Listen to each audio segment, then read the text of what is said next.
Assalamualaikum warahmatullahi wabarakatuh.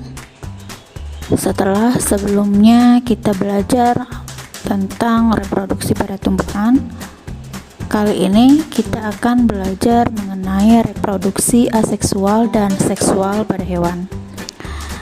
Hewan dapat melakukan reproduksi aseksual seperti halnya tumbuhan dengan menggunakan bagian tubuhnya.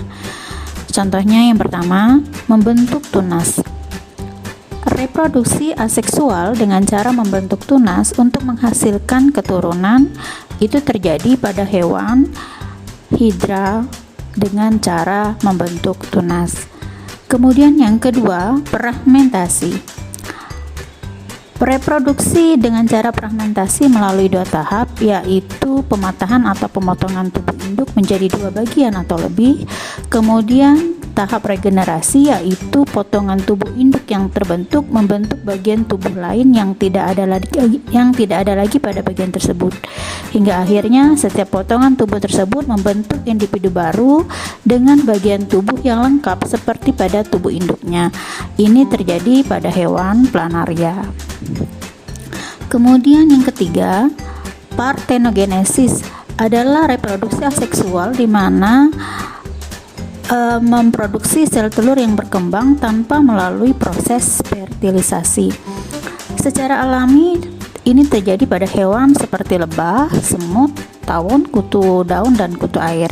Pada hewan tertentu, misalnya saja pada lebah, ovum yang dibuahi akan tumbuh dan berkembang menjadi lebah betina, sedangkan yang tidak dibuahi akan tumbuh menjadi lebah jantan.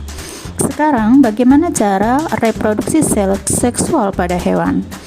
Sebagian besar hewan bereproduksi secara seksual. Reproduksi seksual terjadi melalui proses perkawinan antara hewan jantan dan hewan betina.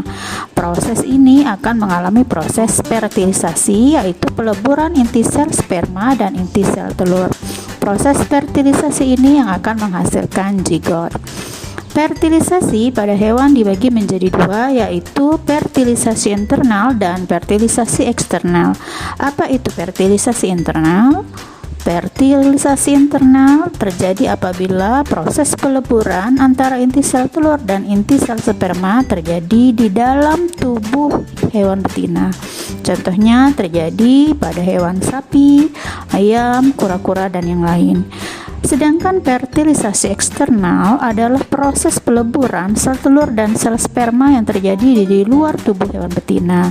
Proses ini terjadi pada hewan yang biasanya hidup di lingkungan perairan, misalnya pada ikan.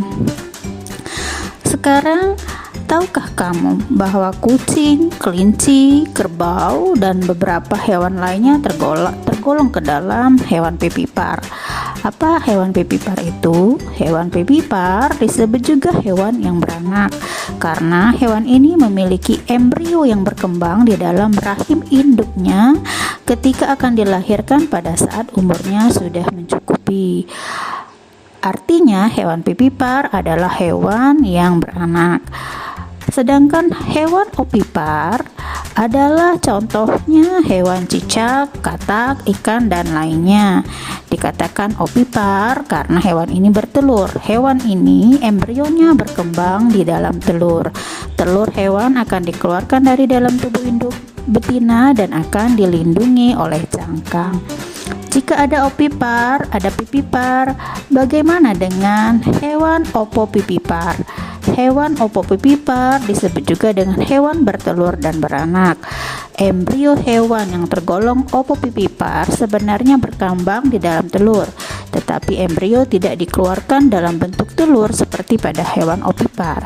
Telur berada dalam tubuh induk betina, sedangkan setelah cukup waktunya maka telur akan menetas dalam tubuh induk, kemudian anaknya dilahirkan.